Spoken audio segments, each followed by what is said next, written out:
ሰላም ሰላም ሎሞን ተመሊስናኩም ኣለና ክቡራት ተኸታተልትና ካብቲ ናይ ዝሓለፈ ግዜታት ኣርእስቲ ቅርብ ልውጥ ኣቢልና መፂና ኣለና ምክንያቱ ኩሉ ኩነታት ኣብዚ ዘለናዮ ወርሒ ዝሓለፈ ወርሒ ብዙሕ ተደጋጋማይ ሰባት ከቀባበሉሉ ሰባት ዘጋጠሞም ስድራ ቤት በዚ ነገር ዝክሓልፉ ስለ ዝረኣና ማለት እዩ ስለሰማዕና ብዛዕባ ናይ ቆልዑት ምሕዳግ ዝብል ኣርእስቲ ኢና ሒዝና መፂና ዘለና ኣዝዩ ከዓ ንኩላህና ዘገድሰና ንኩላህና ከዓ ክንፈልጦ ዝግባአና ነገራት እዩ ማለት እዩ መሰልና እንታይ እዩ እንታይ ኢና ክንገብር ከመይ ኢና ክንገብር እንታይ እዩ ናይ ቆልዑት ምሕዳግ ከመይ እዩ ዝጅመር ከመይ እዮም ዝገብርዎ ንፈልጦ ነገር የብልናን ማለት እዩ ሓደ ሓደና ገሌና ግን ንፈልጥ ኢና ሕጂ ነዚ ሓሳብ እዚ ኢና ሒዝናልኩም መፂና ዘለና መጀመርታ ንኣልሙዛ ክህባ እየ ማለት እዩ ሰላምታ ኣባኻትኩም ተምፅእ ብድሕሪኦ ክንቀፅል ኢና Thank you شويتي نلي سلام أنا ون سلام نعخاتكم يخون لما أنت خايا هم تشويتي حفتي دبلتو في اللي دبلا رأستينا حيزنا متينا زلنا حبت خلق زي أبزي إنوي تنزار بخلو ناي حدار ناي قلعوت ناي أديتات ناي بوتات نتا فاميلي بملئت عندنا نزار بلا زي نمت أنا مخنيات كابوزح كمتي شويت دبلتو يرأى له بزح فلا عد إنجليز كأني دينا بره أبكال أوتوكا كل شيء له تي ناي موساد نقول أب عد إنجليز جن كابتي زحشة عد التوحل إذن برأيو بزي مخنياتات حدا خابت خمس قبرهم دله جي بوزح كم زب فلا نجلكت ولدي بتي أبتم قلعت دريو زي مقداس سقع 4 قلعت حاوي زنادو دلو بلوليتي ناب نايت كلاب كيداد زقدفتهم نايت كلاب ديا تاني كيقاقي أبقال خيداقن حاول نديدهم جي imagine 4 قلع بحد اللي يتخطفوا حجتي انتاي حجتي زبهال دلو قلتيفنا متنقع كاب مش قالو خبيد دخانو سقمت موساد كاب دحراي متعاس ወይ ከዓ ዝኾነ ነገር ከይጋጥም ሕጂ ክርዳእና ደሎ ሶሻል ሰርቪስስ ንቆልዓ ንክወስዱ ገለ ንዓና ወይ ከዓ ጨኪኖም ገለ ይኮነን እቲ ቀንዲ ስራሕ ነቲ ቆልዓ ሓለዋ እዩ እቲ ቆልዓ በየ ንሕሎ እቲ ቀንዲ ዘገድስ ኣብቲ ቆልዓ ቻይልድ ሰንተርድ ኣብቲ ቆልዓ እዩ ዘገድስ ሕጂ ገለገለ ወለዲ ንዓይ ዘይሰምዑኒ ኣነ ሕጂ ኣብዚኣ ከነብል ኣለና ደገድሶም እቲ ቆልዓሲ ፅቡቅ ገይሩ ይተሓዝ ኣሎ ዶ ኣይተሓዝን ካብ ኣዲኦም በሊፆም ድዮም ካብ ኣቦኦም በሊፆም ድዮም ክንብል ንኽእል ኢና ግን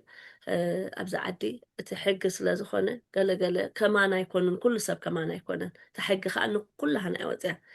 ንፃዕዳ ንፀሊም ንወፃእተኛ ንኩሉ ሰብ ኣብዚ ዓዲ ስጋዕ ዘለና እቲ ሕጊ ትምልከተና ዘርኢ ኣንሕያ ثانك يو ኣልሙዛ ሓፍተይ ብዙሕ ሓበሬታ ሂብክና ኣለኺ እንታይ እየ ክብል ሓተ ክደልየሲ ስለምንታይ እዮም ቆልዑት ዝውሰዱ ስለምንታይ እዮም ቆልዑት ካብቲ ዝሞቐ ገዝኦም ዝውሰዱ መንግስትስ ዓመፀኛ ስለዝኾነ ድዩ ቢዝነስ ስለዝገብረሎም ድዩ ስለምንታይ እዮም ቆልዑት ካብ ሓደ ስድራ ቤት ተመንጢሎም ዝውሰዱ እቲ ቀንዲ ብዙሕ እንዲቲ ምክንያታት ብዙሕ ግዜ ግን በብቲ ቅደም ተኸተል ቆቁርብትለይ ክዛረበን ክፍትን እየ እቲ ቀንዲ ንግለክት ይበሃል ንግለክት ሕጂ እንታይ እዩ ነቲ ቆልዓሲ ዘይምግዳስ ነቲ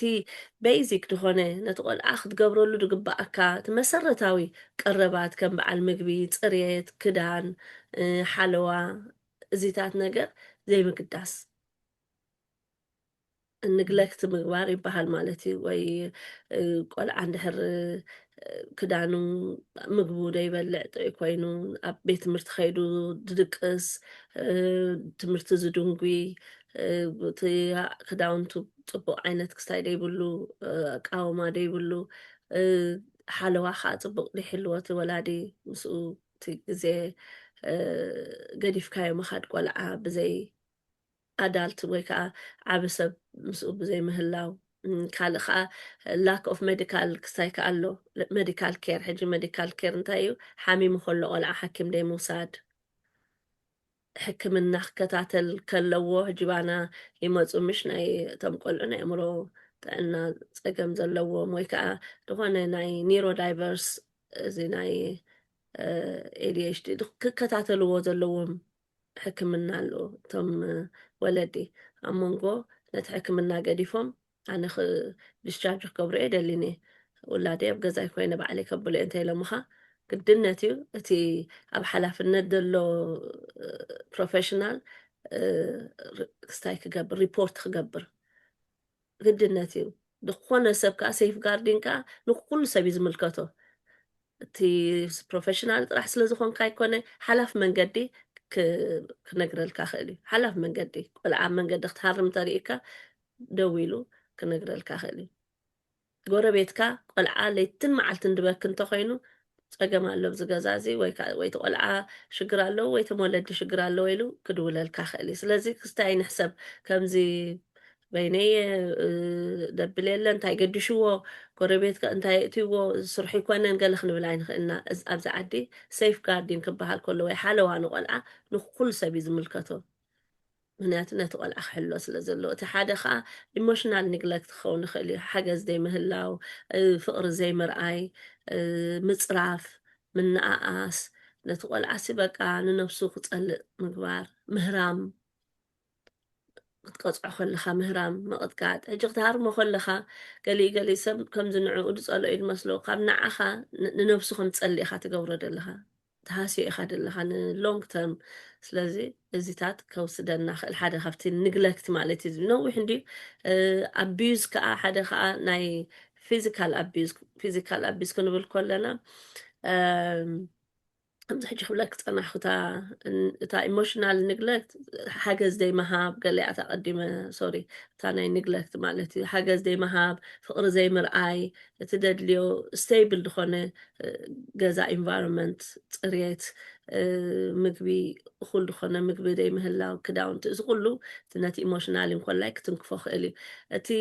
ኣቢዩዝ ክበሃል ከሎ ከዓኒ ፊዚካል ምህራም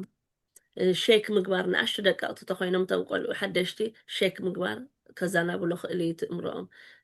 ዝኾነ ዓይነት ኢንጁሪ ክወድቕ ክእል ይኸብል ኣብዚኣ እንታይ ክንብል ኣለና ይወድቁ ቆልዑተን ገለምሽ ፈሪሐን ኤመርጀንሲ ከይወስድኦም ከይሕከማ ፈሪሐን ኣብኡ ከሎ ኣብ ገዛ ኮፍ ክብላ ይብለን ከድካ እታ ድኾነት ክትነግሮም ኣለካ ኩሉ ሻዕ ንኤመርጀንሲ ምስከድካ ኤመርጀንሲ ቆልዓ ንእሽተይ ብፍላይ እንተኮይኑ እቲ ዋዳድኡ ከዓ ጥርጣረ ዘለዎ እንድሕር ኮይኑ ሻዕ ደውሉ እዮም ኮኔክት ገብሩ እዮም ሽዕሽዑ ስለዚ እዚ ፈሪሕና ክንዲ ኮፍ ንብል ትቆልዓ ሕክምና ብዘይምርካቡ ከምቲ ላዕለወይ ትድበልናያ ንግለክቲ እዩ ሕክምና የምፀቶን ወይ ከዓ ሕክምና የምፅኦን ስለዚ ግደሰሉን እዩ ክበሃል እዩ ኣምፂኻዮ ግን እታ ድኾነት ምንጋር ማለት እዩ ሕድሶም ከዓ ደይነው ብሓደጋ ድያ ኮይናታ ነገር ሰብ ዲሃሪምዎ ከዓ ፍልጥቲ እያ ስለዚ እቲ ትክክል ድኾነ ምንጋር ፅቡቅ ይብል ኣነ ኢሞሽናል ኣቢዩዝ ከዓኒ ከምቲ ዓንተ ይድበልኮ ኮንስታንት ቀፃሊ ዝኾነ ነቲ ቆልዓ ምውቃስ ምንኣኣስ ምፅራፍ ምፍርራሕ ኣብ ቅድሚ ሰብ ምውራድ ኩሉ ኮታቲ ንሰብሲ ስምዒቱ ካሃስዮ ዝኽእል ነገራት ከምዚ ኢግኖር ምግባር ከምታት ነገር ሴክሹዋል ኣቢዩዝ ክንብል ከለና በቲ ፋሚሊ መንበር ዘሎ ይኹን ኣብቲ ከባቢኡ ዘሎ ይኹን ግድነት ምስ ቆልዓ ምድቃስ ወይ ከዓ ነቲ ቆልዓ ክስታይ ሬፕ ምግባር ኣይኮነን ምትሓሓዝ እቲ ቆልዓ ክሪኦ ዘይግባእ ናይ ዓበይቲ ፖርኖግራፊ ክስታይ ምርኣይ ኣብ ቅድሚ እቲ ቆልዓ ትዕድሚኡ ዶ ይኮነ ስእልታት ምርኣይ ናይቲ ቆልዓ ጥርሑ ጌርካ ስእሊ ምስኣል እዚታት ኩሉ ከም ክስታይ ይድሕሰብ እዚ ሕጂ መብዛሕትኡ ግዜ ቀልጢፋ ተውስድ ሻዕሻዕ ድወስድዋ ካልኣይ ሳልሳይ ወርኒ እንደይብላ ናይ ሴክሹዋል ኣቢዩዝ እያ ምክንያቱ ክድገም ስለ ዘይደልይዎ እቶም ካልኦት ቆልዑት ከዓ ቸክ ክግበሩ ስለ ዘለዎም ብዙሕ ፕሮሰስ ስለ ዘለዎ እቲ ከቢድ ነገር ከዓ ስለ ዝኾነ ቀልጢፋሳ ወርኒ እንደይብላ ትውሰድ እሳ ማለት እዩ ዶሜስቲክ ቫይለንስ ከዓ ዘቤታዊ ዓመፅ ኣብ መንጎ ሰብኣይን ሰበይትን እንድሕር ኣሎ እቶም ቆልዑት ከዓ እዚ ነገር እዚ ርእይዎን ምስክሩሉን ኩሉ ሻዕ ከዓ ቅድሚኦም ዝኸውን እንተኮይኑ እተን ኣብ ልዕሊ ኣጠቐስናዮ ናይ ሳይኮሎጂካል ኣቢዩዝ ናይ ኢሞሽናል ኣቢዩዝ ከዓ ከሕድረሉ ስለ ዝኽእል ዋላ ኣይሂረምዎ ንዕኡ ኣብ ቅድሚኡ ይኸውን ስለ ደሎ እዚ ከዓ ከውስደካ ክእል ሕጂ ብዚ ዓዲ እዚ ዝለዓለ ክስታይ ሂቦም ኣለዎ ነዚ ናይ ዘቤታዊ ዓመፅ ንክውሰድ ቆልዓ ማለት እዩ ዳይረክትሊ ዋላ ኣይተረሞ እቲ ሕጂ ዘቤታዊ ዓመፅ ኩሉ ሻዕ እቲ ሰብኣይ ይኹን ሰበይቲ ይኹን እቲ ዝኾነ ንሓድሕዶም ክወቃቐሱን ክተሃራረሙ ከለዉ ውዒላ ሓዲሩ እቲ ንእሽተይ ቆልዓኡ ዘሎ ክህረም እዩ ወይ ክፅረፍ እዩ ዝኾነ ነገር ከጋጥም እዩ ግድነት ኣይኮነን ዳይረክትሊ ምህራም ነቲ ቆልዓ ኣብቲ ከባቢ ምህላው ምርኣዩ ጥራሕ ርኤኩም ነይሩ ዶ ሕጂ ሓትዎም እዮም ዊትነስ ገይሩ ዲ ትቆልዓ ባላ ወዲ 2 ዓመት ኮይኑ ንሪኣ እንተል ኩሉ ሻዕ ኣብቲ ርእሱ በቃ ባእስን ዕግርግርን እዩ ድመፆ ኢሞሽናሊ ከዓ ተሃስዮ ኣለካ ማለት እዩ ስለዚ ኣብ ገዛ ዘሎ ንሓድሕድካ ምበኣስ ካልእ ናይ ወላዲ ሳብስታንስ ሚዝዩ ዝብልዎ እንታይ እዚ ድራግ ኣልኮል ካልእ ከምዚታት መሰለ ፀፋርስ ድበሃል እያ እዚታት ከዓ ወላዲ ድወስድ እንድሕር ኮይኑ ከዓ ነቲ ቆልዓ ሰይፍ ኣይኮነን ክነብር ኩሉ ሻዕ ኣልኮል እንዳጨነወ ሽጋራ እንዳጨነወ ድራግ እንዳጨነወ እቲ ጥዕንኡ ከዓ ኣፈክቲ ስለ ዝገብሮ እዚ እውን ከውስዶም ይኽእል እዩ ኣብ ርእሲኡ ናይ እምሮ ጥዕና ፀገም ዘለዎ ወላዲ ሕጂ ብዚኣ ኩሉ ሻዕ ኣብናኽና ክስታይ እንታይ ይርኢ ናይ እምሮ ጥዕና ሕማም እንድሕር ኣለዎ ሓቢእዎ ስቕብል እቲ ሰብ ካብቲ ድሓብኦ ምክንያት ከዓ እንታይ እዩ ቆልዓይ ከይወስዱለይ ድሕር ነገረዮም እምሮ ሓሚመኹም ዘለኹ ተጨኒቐኹም ዘለኹስ ቆልዓ ከይወስዱለይ ቆልዓ ዝውሰድ ብኣንፃር እዩ እንድሕር ሕክምና ዘይደልየ ታደ እቲ ቦ ሕክምና እንድሕር ዘይተቐቢሉ ወይ ከዓ ሕክምና እንድሕር ሓገዝ ዘይሓቲቱ ሽዑ ቆልዓ ክውሰድ ድኽእል ምክንያቱስ ንነብሳ ክኣሊ ደይከኣልኩ ንጥዕናይ ክኣሊ ደይከኣልኩ ኣነ ጠጠው ከይበልኩ ንቆልዓ ክርኢ ስለ ዘይክእል ስለዚ እቲ ብፍላይ ከዓ ደይተሓከመ ናይ እምሮ ጥዕና ናይ እምሮ ጥዕና እንድሕር ትሕከም ኣለኻ ፕሮሰስ ኣለኻ ተረፒ ትገብር ሜዲኬሽን ትወስድ እቲ ዝግባኣካ ሓኪም ዝበለካ ትገብር ተለኻ ፀገም ኣይኮነን ደሎ ሕክምና ዘይገብር ኣፀቢቑ ከዓ ብርቱዕ ዝኾነ ከቢድ ዝኾነ ምሻ ኣሎ ደረጃታት ኣለዎ እንዲ ብርቱዕ ዝኾነ እሞ ከዓ ነታ ኣደዲ ነቲ ቦስ ንቆልዓ ሉክ ኣፍተር ክትገብር ኣይትኽእልን እያ ድብል ብሓኪም እንድሕር ክስታይ ኣቢሉ እዚ ከዓ ክውሰድ ይኽእል እዩ ካልእ ንቆልዓ ከዓኒ ብዘይ ሓላፍነት ብዘይ ዓብይ ሓለዋ ኣብ ገዛ ምግዳፍ ሕጂ ከምዚ ኣውፅእ ኢልካ ናይ 20 ደቂቃ ኣብቲ ኣፍ ደገ ገለ ምፅእ ኢልካ ምልስ እቲ ቀዳማይ እቲ ቆልዓ ኣብይ ዓይነት ይደሎ እንታይ ክንደይ ዕድሚኡ ኣገዳሲ እዩ ስፔሻል ኒድስ ድዩ ኣይኮነን ኣገዳሲ እዩ ውሱን ዕድመ የለን ኣብ ገዛ ኣብ ዓዲ እንግሊዝ ብፍላይ ውሱን ዕድመ የለን ግን ካብ 13 ንዮ ኢትስ ኦኬ ግን 13 ኮይኑ ከዓ ስፔሻል ኒድስ ተኮይኑ ከዓ ሕሰብ እዮ ናይ ምንታይ ዕድመ እዩ ዘለዎ ትእምርኡ ከመይ ጌርካ ክትገድፎ ከመይ እዩ እቲ ክእለት ናይቲ ቆልዓ እውን እቲ ኣገዳሲ ማለት እዩ ከመይ እዩ እቲ ክግደፍሲ ኮንፊደንሱን እቲ ማቹሪቲ ናቱስ ይረኣዩ ንእሽተይ ግን ወዲ ትሕቲ 10 ዓመት ዝኾነ ትሕቲ 12 ዓመት ዝኾነ ግን ብፍላይ ንንውሕ ዝበለ ግዜ እንድሕር ገዲፍካዮ ኸድካ ብጣዕሚ ሓደገኛ እዩ ክውሰድ ይኽእል እዩ ምክንያቱስ ሓላፍነት ኣይትወስድን ኣለካ ማለት እዩ ንውላድካ ወይ ቆልዓ እንድሕር ሰብ ክሕዞ እንተዘይገዲፍካሉ ዕቢድ በለ እሞ ክሕዝ ትኽእል ባዕሉ እቲ ሰብ እውን ትድሕዘልካ እውን ሓላፍነት ድወስድ ሰብ ክትገድፎ እቲ ትገድፎ ሰብ እውን ከም ገለ ንቆልዓ ክሕዝ ደይበቅዕ እንተኮይኑ እውን ዞን ሓደገኛ እዩ ስለዚ ንውላድናስ ምስ መን ኢና ንገድፎ ቀዳማይ ባዕልና እንተሓዝናዮ ድበለፀ እንድሕር ከም ገለ ኣጋጢሙና ክንገድፎ ከዓ ምስ መን ኢና ንገድፎ ከዓ ኣገዳሲ እዩ ማለት እዩ ካልእ እንታይ ኣሎ ከምዚ ናይ ኤክስፕሎይቴሽን ድበሃል ኣብዚ ዓዲ ኣሎ ግሩም ገብሮም ከምዚ ትቆልዓሲ ገንዘብ እንዳሃቡ ገለ እንዳበሉ ኣብ ደገ ገለ እንዳገዝኡ ሕጂ ትወላድስ ኣብይ ኣለ ሕሰብ እንድሕር ከምዚ ዓይነት ዝግበር ኣሎ ኮይኑ እሞ ትወላዲ ከዓ ገለገለ እዋን ካብ ዓቕሙ ንላዕሊ ክኸውን እዩ ትወላዲ ስለዚ እቲ ቆልዓ ካብዚ ነገር እዚ ክለግስ ኣለዎ ትሕቲ ሸውዓተ ድኾነ ብፍላይ ከምዚ ዓይነት ከዓ እንድሕር ብደገ ኤክስፕሎይት ትግበርሃሎ ከዓ እዚ ከዓ ግሩም እንዳተገብረ ገንዘብ እንዳተዋህበ ንኻልእ ነገራት ዝጥቀሙሎም ማለት እዮም ገሊኦም ንሴክስ ሸጥዎን ገሊኦም ንገለ ብልዎም ገሊኦም ድራግ መባፃፅሕ ትገብርዎም ኣብዚ ነገር እዚ ከዓ ይውሰድ ማለት እዩ ገለ ገለ እዋን ከዓ ከቢድ ምሽ ሲሪየስ ዝኾነ ናይ ቢሄቪየር ኢሹ ዘለዎ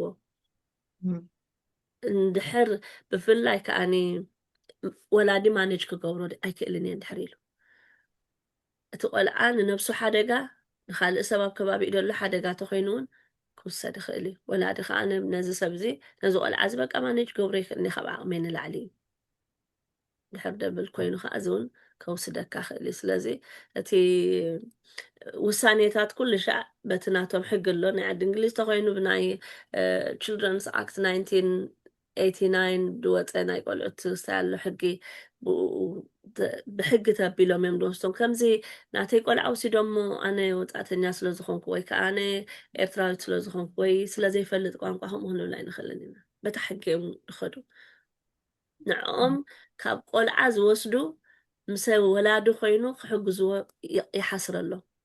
ይቐለሎም ይሓስረሎም ወላ ሓደ ሶሻል ወርከር ይኹን መንግስቲ ይኹን ንቆልዓ ክወስድ ደሊ የለን ናይ ቆልዓ ምውሳድሲ ናይ መወዳእታ ውስታይ በቃ ክገብርዎ ትወላድሲ እዚ በቃ እንድሕር ምስኡ ኣንቢርናዮሲ ሓደጋ እዩ ምስኡ እንድሕር ገዲፍናዮ እዚ ቆልዓ ኣይነብርን እዩ ድብልዎ እንተኮይኖም እዮም ድወስዱ እምበር ብምኽባር ትብሊ ፎስተር ክወስድዎም ከሎ ኣብ ካልእ ቦታ ክነብር ከሎ ክብር በቲ ኩሉ ፕሮሰሱ በቲ ሶሻል ወርከርስ ኣብኡ ክሰርሑ ነቲ ወላዲ ብዙሕ ፕሮሰስ ይደለዎ ብዙሕ ከዓ ስራሕ ኣለዎ ነቲ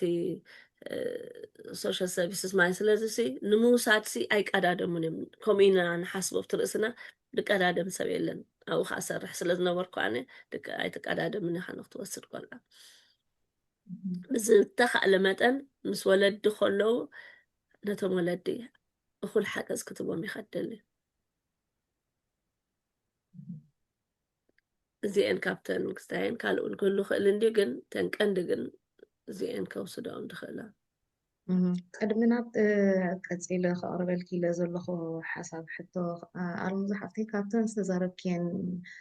ኣርእስቲ ተን ኣውራ ብሕልፊቶም ንእስ ዝበሉ ቆልዑት ዘለዎ ስድራ ቤት መብዛሕትኡ ግዜ ማለት እዩ ከምዚ ክስታይና ከምዚ እቲ ምህራም ዝበሃል ነገርሲ ደይመንዑ ክእርሞ እየ ንብል ማለት እዩ እንታይ ዶ ገይረ እየ ከምዚ ገይረ ስለዝሃረምኩ ከምዚ ስለዝገበርኩ እንታይ ዶ ከምዚ ኣየጋፋዕክዎን ኣይወፃዕክዎን ዓይነት ኣሎ ማለት እዩ ሕጂ እቲ ቆልዓ ከኣስ ስቂሉ ሓንዚ ኣብ ኢዱ ህርም ኣቢልካዮ ወይ ኣብ ማዕኮሩ ህርም ኣቢልካዮ ጥራሕ ኣይኮነን መስለን በዝናተይ ሓሳብ ከይዱ ዝኾነ ይኹን ቆልዓስ ኦፐን እዩ ማለት እዩ ገለ ዓይነት ፀቕጢ ተዘይብሉ ገዛ ኣብቲ ኪንደርጋርደን ኮይኖም ሃለው እዮም ዝብሉ ማለት እዩ ዘሎን ዘየለን ኩሉ እቲ ዝግበር ገለስ ወላ ሓንቲ ክስታይ ስለዘይመስሎም ሕጂ እቲ ሓንቲ ግዜ ከምኣ ዝገበርካዮ ጥራሕ ስለ ከምዚ ገይሩ ኣብዚ ሃሪሙኒ ወይ ከምዚ ምስ ገበርኩ እንተይልዎንሲ ኣይኮነን ማለት እዩ እቲ ከም ምክንያት ዝሪኦ ግን ሰብ ግን እንታይ ይመስሎ ከምኡ እንደ ገይረ ይብል ግን እቲ ወላ እቲ ተሃራርማና ወላ እቲ ኣዘራርባና እቲ ኣፀራርፋና እቲ ገለ ኩሉ እንድዩ ተተሓሒዙ እንድዩ ናብኡ እንደገና ከዓ ኣብቲ ኢሞሽን ኮንትሮል ምግባር ናይ ባዕልና እውን ኣይተምሃርና ናብኡ ዘይበፃሕና ምፅእ ምስ በለ ከምዚ ይስርልቐካ ማለት እዩ ኩሉ ነገር ኢኻ ትብሎም ዲኻ ትገብሮ ገለ ኩሉ ትገብር ማለት እዩ እንድሕር ብስርዓት ነቲ ነገር ተረዲእካ ብዓላማ ኣቃፃፃዕኻ ድዩ ኣጋናንሓኻ ኣመኻኽራኻ ክትገብር ዘይፀኒሕካ ምስቶም ቆልዑት ግን ብዙሓት ከም ክትዕ ዘምፅዎ ማለት እዮም ብሕልፊ ኣብ ኣመንቲ ፋሚሊ እንድሕር ኮይንካሲ ከም ንቃል ኣምላኹን ከም ሳፖርት ከም ዝገብር እዮም ዝብሉኻ ማለት እዩ ክብል ክእል ኸውን ግን ከመይ ናብዚኣ ክንከዳ ንኽእል ኣልማዝ ኢና ማለት እታ ምህራም ንብላ ዘለና ምህራም ሲ እታ ሓንሳ ኣይኮነት እታ መራር ምህራም እታ ምስ ጀመርካ ካስ እንዳደየበት እምበር እንዳቐነሰት ዘይትኸይድ ዓይነት ምህራም እያ ሕጂ ሲ ከምዚ ዓይነት ኬዝ ከጋጥም ከሎ ወላ ከይጋጠመ ከሎስ ነቲ ፋሚሊ ማለት እዩ ሕጂ ብዙሓት ዓይነት ፋሚሊ ሞሰኣል እዮም እሞ ኣብ ቅድሜኺ ኣልሙዝሓፍተይ ከምኡ ኢሎም ኣብ ክትዕ ኣብ ውፃእ ውረዳ ከምኡ እንድሕር ከምዚ ዲስካስ ንገብር ኣለና ኮይና ሲ ኣብኡ ንዓይ ሓደ ሃጓፍ እዩ ዝረኣየኒ ማለት እዩ ድሮኽን ክንእዝዞ መልኮ ዘይከኣልና ነገር ዘሕሙቐና ወይ ከዓ ዝፃናተወና ዘሎ ነገር ንክንገብር ኣሎ ማለት እዩ ሕጂ ነዚኦም ኣብኡ ዘለዉ ስድራ ቤት ግን ኣይትቕፅዕዎም ዲሲፕሊን ኣይትግበርዎም ንቆልዑትኩም ድዮም ዝብሉ እዚኦም ናይ ሶሻል ወርከርስ እዚኦም ናህና ከዓ እዞም ዩግንዳኣምት ወይሲ ንዕኦም ከይወፃዕካ ንዕኦም ሓደጋ ከይኮንካ ከመይ ጌርካ ደቅካ ትመርሕ ግን እዚ ነቲ ሕብረተሰብ እውን ማለት እዩ ከምኡ እዮም ዝደሊ ዘለዉ እፍሊ ክሪሚናል ኣብ ገዛና ክንዕቢሳ ኣይደልን እዩ መንግስቲ ሕጂ ነዚኦም ኣብ ከምኡ ዓይነት ዘለዉ ኣሕዋትናስ እንታይ ዓይነት ምኽሪ መሃብክዮም ነቶም ብሕልፊ ንኣሽቱ ቆልዑ ዘዕብዩ ዘለውስ ቆልዓ ደኣ ምኽያሮምካ ዘይሰምዕ ከመይ ይረድኣ ግደፊ ኢልካ ጥራሕ ደኣ ኣይርዳእካን ንዝብሉ ሲ ከመይ ገይሮም ነታ ዲሲፕሊን ምትሓዝ ነቲ ቆልዓስ ክጥቀሙላ ዝኽእሉ ገለ ምኽሪ እግረ መንገዲ ክንበር እሱ ይኮነን ዋና ሓሳብና እንተሃብኪ ሓቂኺ እዚኣ እውን ፅቡቅ ክትዛረብ ከለኹ ድመጠትን እውን እዚ ሕጂ ክንብሎ ፀናሕና ኩሉ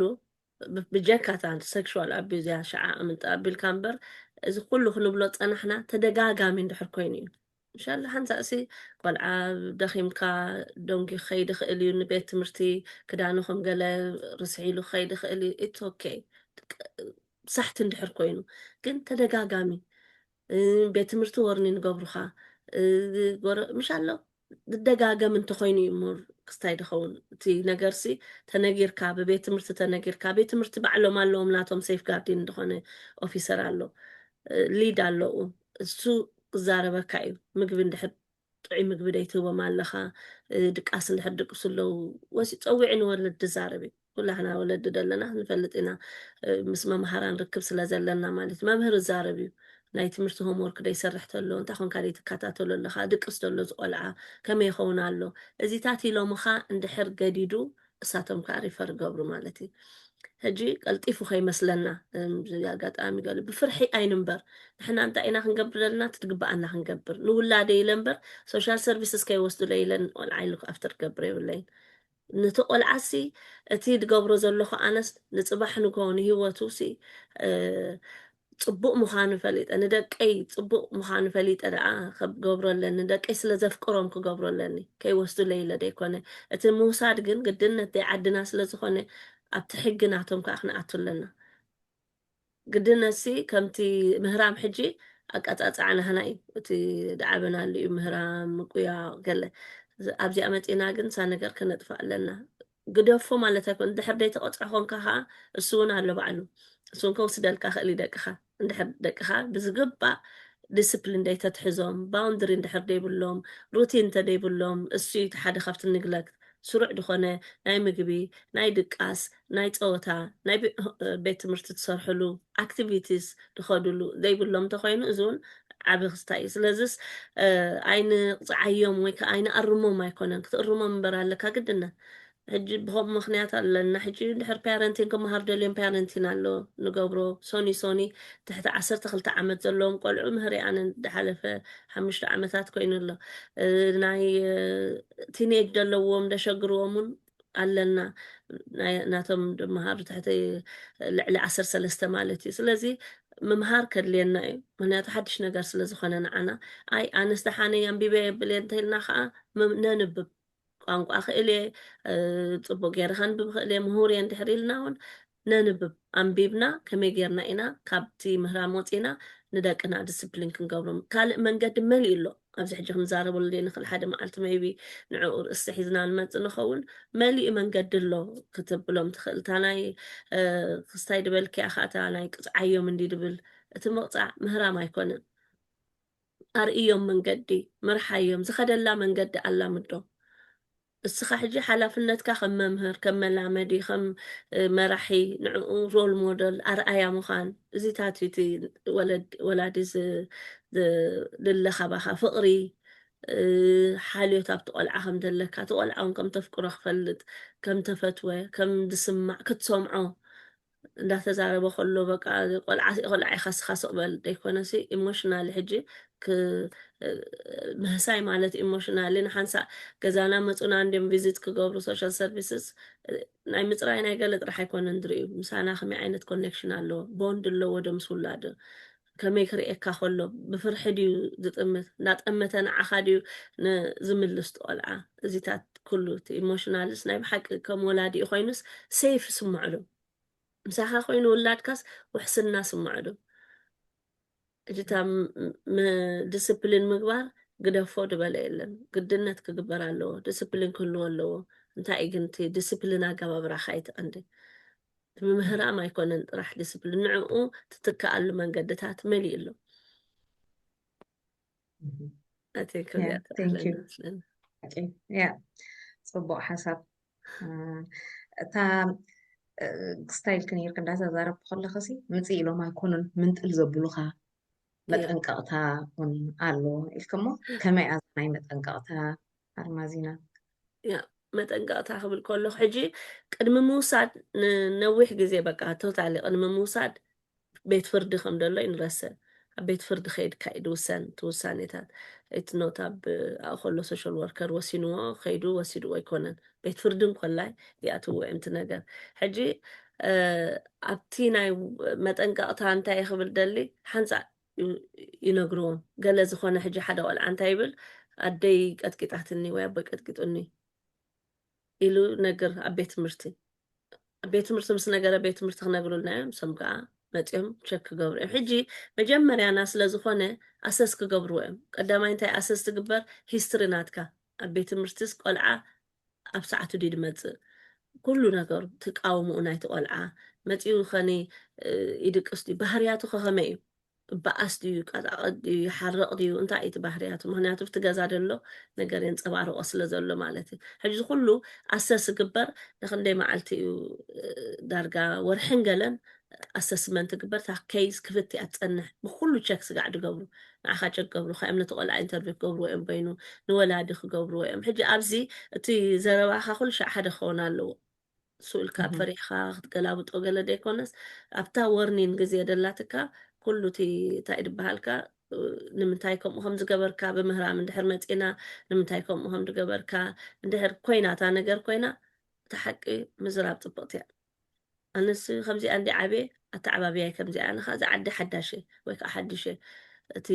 ኣካይዳ ክስታይ ሲ ኣይፈልጦን እየ እሱ እየ ንቆልዓሲ ከምኡ ጌርካ ክተብሎ መሲሉኒ ሕጂ ግን ደሎ ሰፖርት ሃቡኒ ከብል ክእል እየ ኢሉስ ኦፐን ክኸውን ኣለዎ ነቲ ሓገዝ ዝህብዎ ማለት እዩ ሕጂ እቲ ወርኒን ንብሎ ደለና እንታይ እዩ ወርኒን ምስ ተዋህበና ግን ወላድስ ከመይ ንገብር ኣይ ቲንክ ሳድያት እያ ወይ ባዕሊ ቀዲመካ ከም ወለድስ እንታይ ተቐስኪና መሊሰያ ክኸውን ተስፋ ገብርታ ድበል መሊስኪያ ኢኺ መሊስኪያ ኢኺ ኣልሙዝ ሓፍተይ እታ ዝበልክያ ዋና ነገር መስለኒ ኣቋሪፀክ እንተዘይኮይኑ ከምዚ ሰልፍ ዲፈንስ ክትገብር ዘይምፍታን እታ ዝኾነትሲ እያ ኣጋጢማ ወይ ነበረካ መዓልቲ ዲኻ ክዛረብ እታ ዝበልክያ ከዓ ዋና ከዓኒ ፅቡቕቲ ሓሳብ ማለት እንታይ ክገብር ትሕግዙ ንስኹም ከኒ ከምቲ ናይ ዝዓዲ ስርዓት ገይረ ክዕቢ ምባል እውን ንዓኣቶም ሲ እቲ ሞጎት እቲ ኣይገበርኩን ወይ ንዕኡ ክትሽፍኖ ምድላይ መመሊሶም ውሽጢ ከኣትዉ ዝገብሮም ኮይኑ ዝስማዓኒ ኣነ ኸማኒ እሳ እዚኣ ኩላህና ከም ሕብረተሰብ ክንፈልጥ ኣለና ማለት እዩ ዓዲ ሰብ መፂና ዓዶም መፂና ከምታ ዝበሉና ክንከው እንዳእምበር ኣብኡ ኣቲና ተማጎቶ ኮይና እውን ተማዊትና ነገራት ክኸርር ስለ ዝኽእል እታ ህዲኢልካሲ ኣጋጢሙ ነይሩ እዩ ሓቂ እዩ ኣይሕሱኒ ግን እንታይ ትሕግዙኒ ከመይ ገይረ እየ ነዛ ነገር እዚኣ ክዕርያ ዝኽእል እንታይ ኢልካዮምሲ ኣይመስለንን ኣይትልወጥን ይኸስኻ ኢሎም ሲ ሽዑን ንሽዑን ክስታይ ክገብሩ ኢለስ ኣነ እውን ኣይሓስብን ተኻእሎም መጠን ከምታ ድበልኩ ኸ ብዙሕ ዋጋን ክስታይን ስለ ዘኽፍሎም መቆልዓ ሙሳ ኣይ ተኣምነሉን ኢኻ ከዓ ቆልዓሲ ምስ ወላዲ እዩ ትበለፅ ኣንለስቲ ወላዲ በቃ ኣይክእሎን እንድሕር ኮይኑ ነቲ ቆልዓ ሃስዮ እንድሕር ኮይኑ እቲ ፊቸር ናይቲ ቆልዓ ናብ ዝገደደ እንተኮይኑ ጥራሕካ ክትልግሶ ትደሊ እምበር ዝኾነ ሰብሲ ከም ሰብ ምስ ወላዲ እዩ ድበለፀቲ ግን እንታይ ኢኻ ከዓ ትሰምዕ ኣልማዚና ከምዚ ጥቕሚ ከም ዝረኽብሉ ከምኡ እንተዘይገይሮምሲ እቲ ኦፊስ ከም ዘይንቀሳቐስ ተኣታዊ ዝርከብ ድዩ ወላት እንታይ ዝኾነ ይኹን ነገር ምንጭሲ ቆልዑት ብዙሕ ደግዎ መጠንቲ ስርሖም ከም ዝዓቢ ከም ዝበዝሕ ገይሮም ዝዘረቡ ከዓ ኣለዉ ማለት እዮም እምበረይ ከምኡ ድበሃል የለን ይኸስሩ ኸማ ይኸስሩ ቆልዓ እንድሕር ናብ ፎስተር ኬር ከይዱ ነቲ ፎስተር ኬረር ክኸፍሉ እዮም ነቲ ቆልዓ ገለ ዝኾነ ክስታይ እንተለዎ ምባፀን ነቲ ሶሻል ወርከር ናቱ ነቲ ናይቲ ሓደ ብዙሕ ነገር እምበር መንግስቲ ሲ ካብ መንግስቲ እንዳኣሉት ናይ መንግስቲ ኮይ ክኸስሩ እምበር مهم. እንታይ ክኸስበሉ ዝደኣኒ ንዕኦም ደኣኒ ዕረፍቲ እምበር እንድሕር ኣብኡ ከለዉ እኮ ክንደይ ሓለዋ ቆልዑት ትግበር መሊኦም እዮም ቆልዑት ክስታይ ደብልኡ ከለዉ ሳፖርት እንዳገበሩ ነቲ ቆልዑ እቲ ዕላማ ኮኒ ንክሕግዙ እዩ ንክሕግዙ ነቲ ቆልዓ ከዓ እቲ ዝግባእ ኬር ረክብ ኣሎ ዶ ውሕስና مهم. ዘለዎ ገዛ ነብር ኣሎ ዶ ንኸብሉ مهم. እዩ እምበር ዝረኽብዎ ነገር የብሎም ንሶም መሃይኦም ኣለዎም ተወሲዱ ተቆልዓ መሃይኦም ኣለዎም مهم. ፈልጣለና ማለት እዩ ካባናስ ዝረኽብዎ ቀሽሙ ከምዘየለን ፅቡቅ እዩ ግን ኤኒዌይ እታ ኩነታት ቀላል ኣይኮነትን ማለት እዩ ኣብ ከምኡ ዓይነት ዓዒንቱን ክትኣቱ ከለካስ ከመይ ዓይነት ከም ፋሚሊ ስትረስ ከም ዝገበርካ ቀሊል ኣይኮነን ሓቂ ዘረባ ቀሊል ዝተላዒልካ ከዓ ኣይኮነን ትገብሮም ብፍላይ ከዓ ክንደይ ጥዑያት መብዛሕትኦም ከዓ ሓቂ ዘረባ ብጣዕሚ ንደቆም ዝፈትው ጥዑያት ኣጋጣሚ ምሻለ እቲ ቆልዓ ከም ገለ ዘዛራባይ ቆልዓ እንተመፂኡ ወይ ዝኾነ ነገር ምፀሎም እምበር ሓቂ ክነግረኪ ዝረኣኽቦም ብጣዕሚ በቃ ንደቆም ዝፈትው ፅቡቅ ገይሮም ንደቆም ዝሕዙ ገሊኦም መብዛሕትኡ ግዜ ገለ ንእሽተይ ነገር ተጋጥም እሞ ዘብሎም ኣብ ገለ ከዓ የስ ክብድ በለ ክስታያት መፅእ እዩ እቲ እንታይ ይርአ ግን መብዛሕትኡ ግዜ ንጥቕሞም ይኸውን ነቶም ወለዲ ንኽሪእዎ ወይ ከየስተውዓልሉ ዝፀንሑ ብስራሕ ተፀሚዶም ዝፀንሑ እንተኮይኖም ናብቲ ቆልዓ ንክጥምቱ ገለ መብዛሕትኡ እዋን ንጥቕሞም ይኸውን ከየስተውዓልዎ ሲ ነቲ ቆልዓ ክሃሲቦ ዝፀንሑ ሃሲቦ ዘለው ዶ ይመስሎም ነቲ ከምዚታት ከጋጥም ከሎሲ ወይ ከዓ ኮል ኾኖም በቃ መተስኦ ፈለጥኩን ነይረ ከምዚ ድዩ ድሓር ነቶም ተረፉ ደቆም ከዓ ፅቡቅ ክስታይ ክገብርዎም ይኽእሉ ካብ ፍርሒ ግን ክንወፅእ ኣለና እቲ ንገብሮ ንደቅና ዝጠቅም ኢልና ንዕኦም ኢሞሽናሊ ሳይኮሎጂካሊ ዋላ እቲ ፊዚክ ብኩሉ ስነ ኣእምራዊ ብስምዒት ብኣካል በቲ ማሕበራዊ ናብራ ንዕኦም ብፅቡቅ ንክዓቢ ኢልና ንሓስብ ኣለና እምበር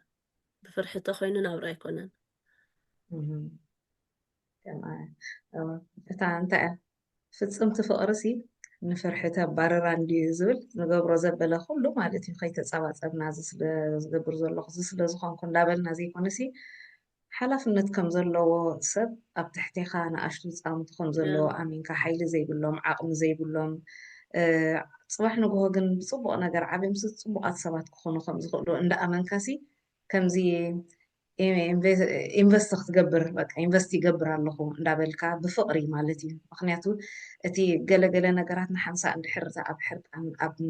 ነድሪ ኣብ ቆይቃ ኣብ ምጥምማት ገለ እንድሕር በፂሕካስ ከምዚ እንዳተወፃዕካ ትገብሮ ዘለካ ይመስለካ ሞ ገለ ክብሉ ከለዉ ተሰሪዕካ ሽዑ ንዕኦም ብዙሕ ነገር ክትገብር ትኽእል ኢኻ ሓቂ ኸኢኺ ብኩሉ ኣብዚኣኻ ብሓሶቱን ዝኸሱኻ ከም ደለዉ ይንበስዕ ብሓሶት ክኸሰካ ክእል ገለ ስለዚ እንድሕር ፅቡቅ ጌርካ ደቅካ ተብል ኮንካ ኣይግድሸካን እዩ ግን ኩሉ ክሲ ሓቂ ማለት ኣይኮነን ፎልስ ኣሊጌሽን ዝበሃል ኣሎ ዋላ እቲ ቆልዓ እውን ንሓንሳእ በቃ ደስ ኢልዎ ኣተንሽን ደልዩ ብፍላይ ኣተንሽን ደሊ ቆልዓ ከም ኣጋኒኑ ገለ ኢሉኒ ክብለልካ ክእል እዩ ኩሉ ሻዕ ሕጂ ክንፈልጥ ዘለና ግን ቆልዓ እመን እዩ የጋንን የብል ንቆልዓ እዮም ዝኣምኑ ቆልዓ እንድሕር ኢልዋ ናስእ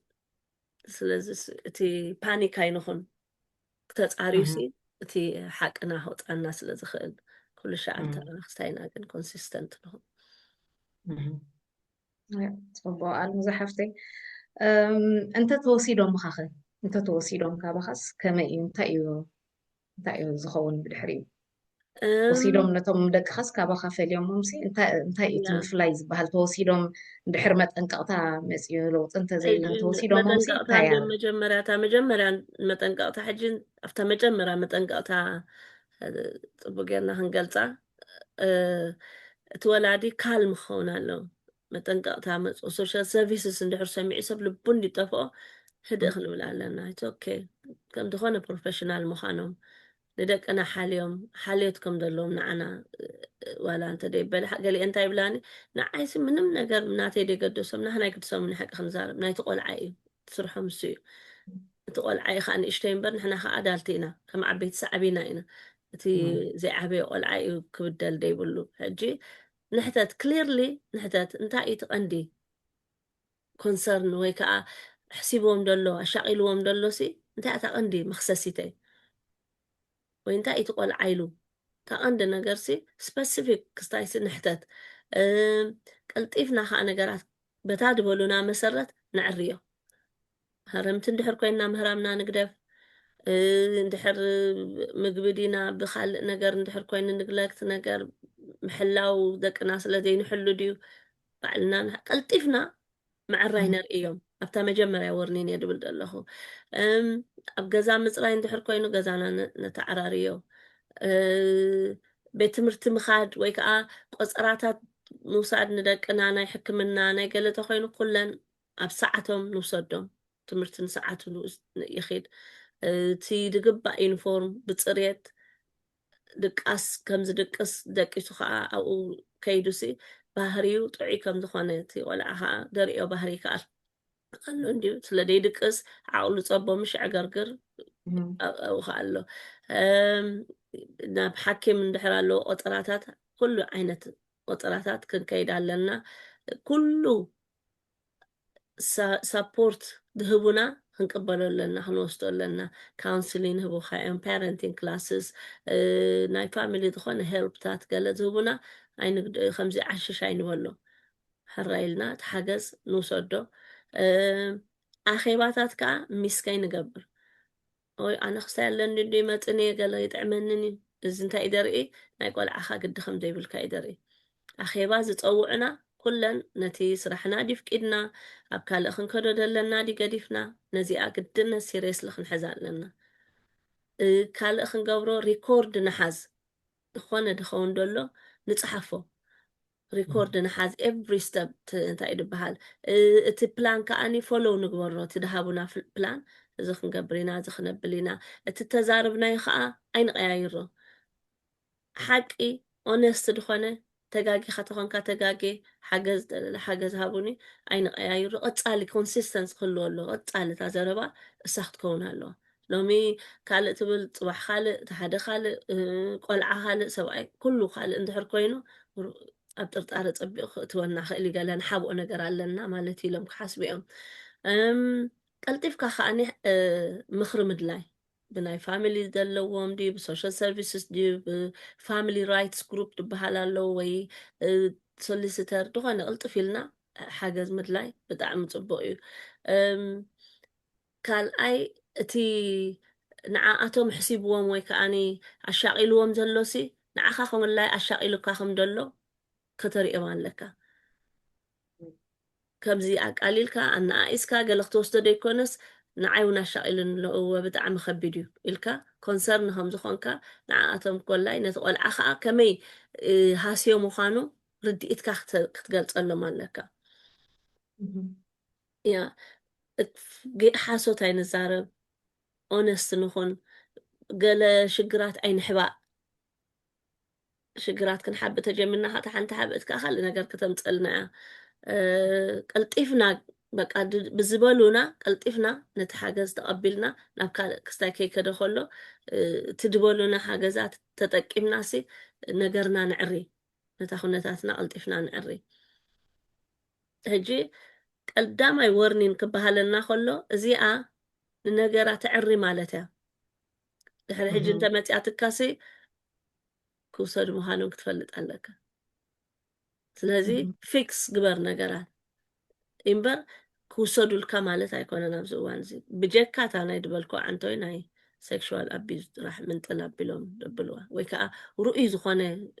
መቕጥቀጥቲ በሰላን ገለን ዘለዎ እንታይ ገብሩ እዮም ስምብራት ዘለዎ ዝርአ እንድሕር ኮይኑ ሓደ ግዜ ሕጂ ነቲ እታ ደኣ ቀጥቂጣ ነይራ ነታ ደልጊሶማ ምሰቦ ፀኒሖም ምሰቦ ሰይፍ ስማዓና ኢሎም ቶም ቆልዑ ማለት እዩ ነታ ደ ከዓ ምሂሮም ድዩ ኣቢሎም ድዩ ኩሉ ካውንስሊን ድድልያ ገይራ ተመሊሳ ማለት እዩ ሕጂ ኣቦና ኣደ እንተሎ ወይ ከዓ ኣቦ እንድሕር ኮይኑ ከዓ ነቲ ቦልጊሶም ከዓ ነታ ደ ሰይፍ ተኮይና ምስታ ደ ክፀንሑ ክእሉ እዮም ስጋዕቲ ኣሰስመንቶም ዝውድኡ ኣሰስመንት ወዲኦም ሸዓስ ሓሪቀ እምበር ገይረ ይፈጥኒ ወይ ከዓ ከምዚ ንብሎ ኣቃፃፅዓይ ከም ስለዝኾነ ይገለ ኢሎም ኩሉ ፅኒዖሞ ናይ ካልቸር ከዓ ርድኦም እዩ ካልቸር ናህና ይኹን ካልኦት ካልቸሩን ከማና ስለ ዘለው ናይ ኣፍሪቃ ካልቸራት ይርድኦም እዩ ብዙሕ እዚታት ነገር ኣብ ቁፅሪ የእትውዎ እዮም እዚታት ምስ እተው ኣቢሎም ነቲ ሃሪሙ ተባሂሉ ወይ ነቲ ክስታይ ደበለ ነቶም ቆልዑ ደይኮን ዶስቶስ ነቲ ሰብ ኣልዮም እዮም እቲ ኣሰስመንት ኣብዚ ኣብቲ ወርኒን ግዜ ማለት እዩ ስለዚ ቀልጢፍና ኮኦፕሬት ኩሉ ሻዕ ፉሊ ምስኦም ክንተሓባበር ኣለና ኣይተዋፀአናን ካልእ ነገር ምስኦም ተሓባቢርና ትድበሉና ጌርና ክንከይድ ኣለና ኣብኦም ዲና ኣቲና ደለና ሕጂ ከይኣተኻ ከለካ እንዲ ምባል ነይሩ ምስ ኣተና ግን በቃ ወይ ሓሪቕካ ወይ ምግውዕባዕ ወይ ገለ ኣነ ከም ስለ ድኾንኩ ቢልካኒ ወይ ገለ ከምዚ ወዲ ክስቶ ደይቶ ዓይነት ከምኡ ድበሃል ነገር የለን ንዓኻ መፅያትካ ኣላታ ነገር ኣብ ክሲ መፂኻ ኣለካ እንተ ብውላድካ ድዩ እንተ ብካልእ ሰብ ድዩ እንተ ብመምሃራን ድዩ ኣብኣ ግን ምስ ኩሉ ብሰላም ምስ መምሃራን ድዩ ምስ ተኣኺባ ደሎ ድዩ ምስ ፕሮፌሽናል ድዩ ፕሮፌሽናል ከዓ ክትከውን ኣለካ ንስኻ ከም ወላዲ እቲ ኣንገርና ቁርብትለይ ውሕጥ ከነብል ኣለና ብጣዕሚ እንድድሕረቐካ ኣብለካ እዩ ደስ ኣይብለካኒ ግን ክንገብራ ደለና እንድሕር ንደቅና ናይ ባሓቂ ነፍቅር ኮይንና ከዓ ስምዒትና ቁርብትለይ ክንቆፃፀሮ ኣለና እንታይ ክንገብሮ ዘይብልና ሕጂ ኣብዚኣ ከይርስዓ ክንገብሮ ደይብልና ለተራት ተሰዲዱልና ኢግኖር ምግባር ደብዳቤ ሰዱልና ምሽ ከይከፈትናዮ ኢግኖር ንገብሮ ቆፀራ ንቆልዓኻ ከዛርበ ኢሎምኻ ወይ ከዓ ነቲ ቆልዓ ደልዮ ኢሉካ ሶሻል ወርከር ምኽላእ ነይ ትሪአን ኢኻ በይንኻ ይተብሉን ኢኻ ግድነት ክገብሮ ዘለዎ ስለ ዝኾነ ክርእዎም ኣለዎም ኣይንሓሱ ኣይንሕባእ እዚ ነገራት እዚ ድገደደ እዩ ድገብሮን ነቲ ኩነታት ማለት እዩ ከምዚ በቃ እዚ ነገር እዚ ክስታይ ክኸውን እዩ ወይ ከዓ ባዕሉ ከብል እዩ ኣነ እንድሕር ኣስቂጠ እሳቶም ከዓ ረብሪቦም ደው ኢሎም ከምኡ ድበሃል ነገር የለን ኣብኣ እንድሕር በፂሕካ ኣብዚ ከምዚታት ነገር ተበፂሕካ ብሰላም ብሓቂ ብምትሕብባር ብትሕቲልካ እታ ኩነታትካ ጌጋኻ ኣሚንካ ንኽትዕሪ ቀልጢፍካ ምባል ዝሓሸት እያ ዓብ ነገር እዩ እዚ ዓብዪ ምርዳእ እዩ ኣርሙ ዝሓፍተ እታ ምስ ወሰድዎም ካብቲ ገዛ ምስ ወፁ እንታይ እዮም ዝገብሩ የፍልጡካ ድዮም ኣበይ ከም ዘሎ ኣሎ ድዩ ሕግን ስርዓትን መዓዝ ትረኽቦም ወይ ዕድል ከሎ ድዩ እንደገና ምስ ወፁ ዝተመሊሶም ዝመፅሉ ከም ቆልዑት ወይስ ኣኺልዎም ተወዲዓ እያ ምስ ተወሰዱ ብፍላይ ከም ዝዓዲ ተኮይኑ ትርር በለት እያ ትርር በለት ክብል ከለኹ ስቲል ሕጂ እውን እታ ክንገብራ ደለና ዲስ ኢዝ ሲሪየስ ዝተወሲዶም ማለት እቲ ሲሪየስ ኦልሬዲ ወርኒን ተዋሂብና ኩሉ ሓገዝ ተገይሩልና እዚ እንድሕር ብፍላይ ከዓ ደሰይም ጌጋ እንድሕር ደጊምና ከባድ ነገር እያ በቲ ሕጊ ናይ ዝዓዲ ብጣዕሚ ሒዝካ ኣለካ ማለት እዩ ነቲ ቆልዓኻሲ ምሳኻ ንክኸውን ሲ ውሕስና የብሉን ማለት እዩ ሕጂ ደሰይም ቢሄቪየር ኢኻ ከዓ ትደጋግም ደለካ ኦንጎይን ዝኾነ ሕጂ እዚ ቀፃሊ ዝኾነ ሪስኪ ነቲ ቆልዓ ማለት እዩ ኢማጂን ካብቲ ቁርብ ኣዋርሕ ወይ ከዓ ዓመት ገይሩ ነይሩ እንድሕር ኮይኑ እቲ ወርኒንሲ ስጋዕ ሕጂሲ ከምኡ ኢሉ ፀኒሕሎ ዝቆልዓ ማለት እዩ ብፋሚሊ ዝስ ኣይተለወጠን ማለት እዩ ስለዚ ተደግሚ ድመፅእ ደሎ መሊሱ ሕጂ ስቲል እውን ኣብ ቤት ትምህርቲ ለውጢ ገይሮም ድዮም ኣብ ኩሉ ነገር ክረአዩ ስቲል እውን ካልኣይ ግዜ ክጋገ ክእል እንዲ ሰብ ወይ ከዓ ገለ ነገር ሕርቃን ገለ ክመፆ ክእል እንዲ ብፍላይ ብናይ ምህራን ብናይ ገለ እንድሕር መፂና ግን ምግዳፍ ቆልዓ ገለ ግን እቲ ሰብ ክጋገ እዩ ክትብሎ ትኽእል ነገር ኣይኮነን ካልኣይ ግዜ እንድሕር ኮይኑ ቁርብትለይ ከተሓሳስቦም ክእል እዩ ናይቲ እምሮኻ ስታይ እውን ካልእኻ ድረሳዕኽዋ ኣብ ሓደ ደይተቐውም ፋሚሊ እንድሕር ኮንካ ንቆልዑ ግድደ ይብልካ ኣብቲኣ ትወስዶም ኣብቲኣ ትወስዶም ኣብቲኣ ትወስዶም ምቕያር ቤት ትምህርቲ ምቕያር ገለ ምቕያር ንዕኦም ስናቶም ሲ ስቴብል ኮይኖም ኣብ ሓደ ዓሪፎም ንኸይነብሩ 10 ግዜ እንድሕር ክስታይ ተብል ኮንካ ከዓ ዋይ ተቐይራ ኣለኻ እዚ እውን ዓብዪ እንታይ ድበሃል ኣለዎ ከምዚ ቀሊል ከይመስለና ይረአዩ እቲ ምቅያር ን10 ግዜ ብፍላይ ምክንያት ዘይብሉ ምቅያር ተኮይኑ ማለት እዩ the same issue ተኮይኑ ሕጂ ከደንግዮ ክእል እቲ ነገር ካልእ ሓድሽ ነገር ተኮይኑ ቁርብትለይ በቲኣ ነገር ተማሂሩሎ በዚኣኻ ደይፈልጣ ፀኒሑ ስቲል ምውሳድ እንድያ ግን ኣትሊስት ግን ንዕኡን ቁርብትለይ እቲ ከምቲ ዓንተይ ድበልናዮ እቲ ኩሉ ፕሮሰስ ድበልናዮ ገይሩ ቤት ፍርዲ እዩ ስቲል ቤት ፍርዲ እዩ ድውሰን ኣብቲ ቤት ፍርዲ እዩ እቲ ውሳኔ ድመፅእ እቲ ናይ ውላድካ ምርኣይ የርኢኻዮም ፎስተር ኬር እንድዮም ዝወስድዎም የርኢኻዮም ንገለ ሰብ ኣብ ሰሙን ንገሊኡ ኣብ ሰሙን 2 ግዜ ንገሊኦም ከዓ ፅንሑ ብልዎም ከምቲ ሓደጋኛ ናይቲ እቲ ወላድስ ስጋዕ ክንደይ ሓደገኛ እዩ እዚ ከዓ ኣገዳሲ እቲ ንምርኣይ እንደይምርኣይ እውን ናይ ኣብ ከምዚ ግዜ ናይ ነዊሕ ፎስተር ኬር ወይ ከዓ ንነዊሕ መንግስቲ ንክትወስዶ ሉክ ኣፍተር ክትገብሮም ናብኡ ገፂኡ ደምርሕ ማለት እዩ ካልኣይ ግዜ እንድሕር ኮይኑ እቲ ድኸውን ደሎ እቲ ዘጋጥም ደሎ ድሕሪኡ እቲ ኮርት እንታይ ድውስን ኣብቲ ገዛ ተመሊሱስ ሰይፍ ኣይኮነን ስለዚ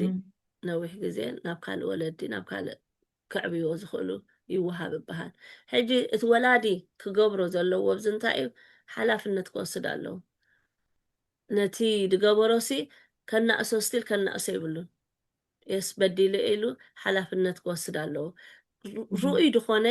ምርዳእ ከዓ ክሪኦም ኣለዎ ከም ተረድኦ እቲ ዝገበሮሲ ነቲ ቆልዓስ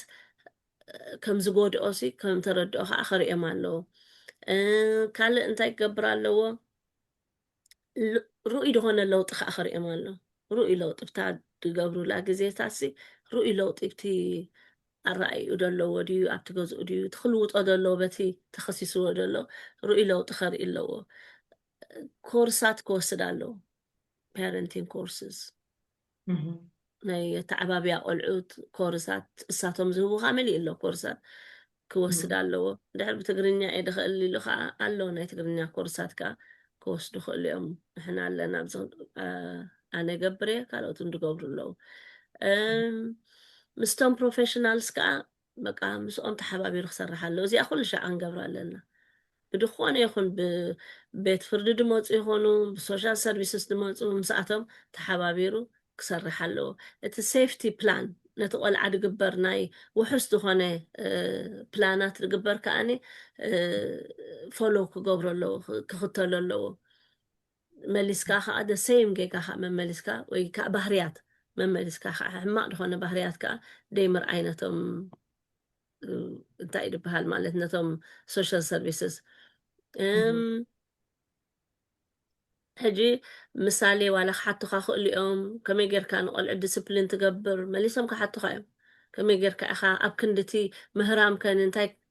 መተካእታ ኣለካ ኢሎም ክሓቱካ እዮም እንታይ ትገብር ኣብ ክንድኡ ሕራይዚሲ ኣቢልካ ኣለካ ክሓቱካ እዮም ግድነ እዚ ሕጂ ቀልጢፍና ክንፈልጥ ኣለና እንታይ ክንገብር ኣለና እንታይ ኢና ንገብር እንድሕር ደይፀንሓና ኮይኑ ክንገብሮ ይንኽእልና ስለዚ ኩሉ ሻዕ ቆልዑ ዘለውና ከመይ ጌርና ንቆልዑና ኣብዚ ኣውሮጳን ኣሜሪካ ድዩ ኣብዚ ዌስተርን ነብር ማለት እዩ ክንጥንቀቕ ኣለና ከመይ ጌርና ንደቅና ዲስፕሊን ንገብሮም ማለት እዩ እቲ ሱፐርቪዥን ቆልዑት ክንገድፍ ከም ደይብልና ኩሉ ሻዕ ቀፃሊ ዝኾነ ባዕልና ክንሪኦም ንሕና እንተዘይረኣናዮም ከዓ ብቑዕ ድኾነ ሰብ ቆልዑ ክርኢ ድኽእል እምርኡ ጥዑይ ድኾነ ምስ ሴፍ ድኾነ ሰብ ክንገድፎም ከም ዘለና ነቲ ሩቲን ናይ ገዛና ኩሉ እቲ ባውንድሪ እቲ ንገብሮ ነገር ሱፐርቪዥን ነገር ንገብሮ ኩሉ ክንሪኦ ኣለና ከም ንገብሮ ከዓ ክነሪኦም ኣለና ማለት እዩ እቲ ቀንዲ ክንፈልጦ ዘለና እቲኦም ሶሻል ሰርቪስስ ኤንድ ቤት ፍርዲ እዚ ክስታይ ሪኦም እዮም ብድሕሪኡ ድውስኑ ማለት እዩ ንሓፂር ግዜ ድዩ ንነዊሕ ግዜ ድሕሪ ተመሓይሽልካ ማለት እዩ ንሓፂር ግዜ እዩ ድሕሪ እስኻሲ እኹል ድኾነ ክስታይ ተርኢ ተለኻ ማለት እዩ እንድሕር ኣይከውንን እንታይ ኢሎም ከዓ ንነዊሕ ግዜ እዩ ስለዚ ኣኼባታት እንዳተገብረ ዝረአይ ነገር እዩ ስኢሉ ከምዚ ብሓንሳእ ልብል ኣይኮነ እንዳረኣዩ ነቲ ወላዲ እንዳረኣዩ ኣኼባታት እንዳተገብረ ፕሮፌሽናልስ በይኖም እከቡ ምስ ወላዲ እከቡ ነዚ ነገር እዚ ከዓ ريفيو قبرو ام كل شيء تشيك قبرو ام تدقاماي جيجا اندحر كوينو جن እዚ ቆልዓ እዚ በቃ ብሓደጋ እዩ ደሎ ማለት ኢሉ ኣብቲ ርእሶም ዓብይ እንታይ ዝበሃል እዩ ደለዎ ከምዚ ውሕስና ይስምዖምን እዩ ነቲ ወላዲ ክብዎ ስለዚ ሓደ ካብቲ ዘይምለስሉ ምክንያት ተደጋጋሚ ነገር ክኸውን ከሎ ማለት እዩ እቲ ቀንዲ ሕጂ እቲ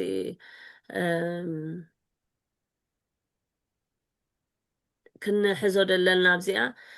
ተደጋጋሚ ማለት ለውጢ ይገበረን ማለት እዩ ወይ ከዓ ኣይተማህረን በቲ ቅድሚ ሕጂ ዝሃብናዮ ምክንያት እቲ ትምህርቲ ድዩ ሓገዝ ድዩ ዝሃብናዮ ሲ ሞር ኣይተለወጠን ማለት እዩ ዓይነት ድብል ኣተሓሳስባ ዝሕዞም ማለት እዩ ስለዚ ነቲ ቆልዓ ሎንግ ተርም እንተኣትዩ ነቲ ወላዲ ሽዑ ትደድልዮ ስቲል ሓገዝ መሃብ ኣይገድፎን እዮም بزدليو ناي امرو طعنا صقم دي دلو ناي كالت زي مهلاو ديو ناي قانقوا ديو ناي كالتشر دي تعدي زي فلوت اصل دخونه از كله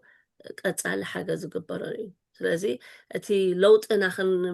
ከነሪኦም ኮለና በአፍና ደይኮነ ሪል ኣብ ህይወትና ለውጥ ክሪእዎ ኣለኹም ናይ ብሓቂ ቆልዑትና ክምለሱልና እሞ ናይ ብሓቂ ከዓ ተመሊሶም ክሓስብሉ ንክንገብሮም ንገብር ንሕና ኢና ማለት እዩ እዚ ንነዊሕ ግዜ ነቲ ቆልዓና ፕሮቴክት ከም ንገብሮሲ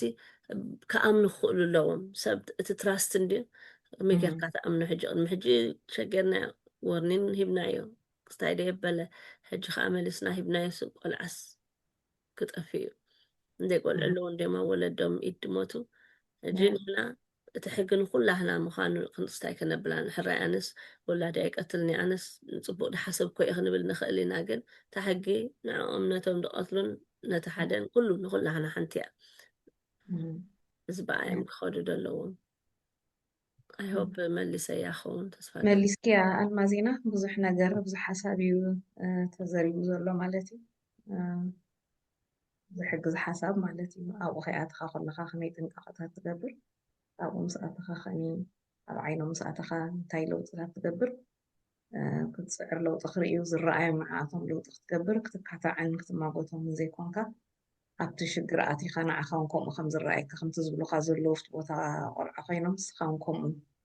ኣብ ግምት ኣቲኻ ትዛረብ ከም ዘለካ ንዓኻ እውን ንሱ እንታይ ሽሙ ከምዘይሂበካ እንዳተዘራረብካ ክትከይድ ከለካ ዘይዕረየሉ ነገር የለን እያ ብሓፂሩ ፕላስ ኣብኣ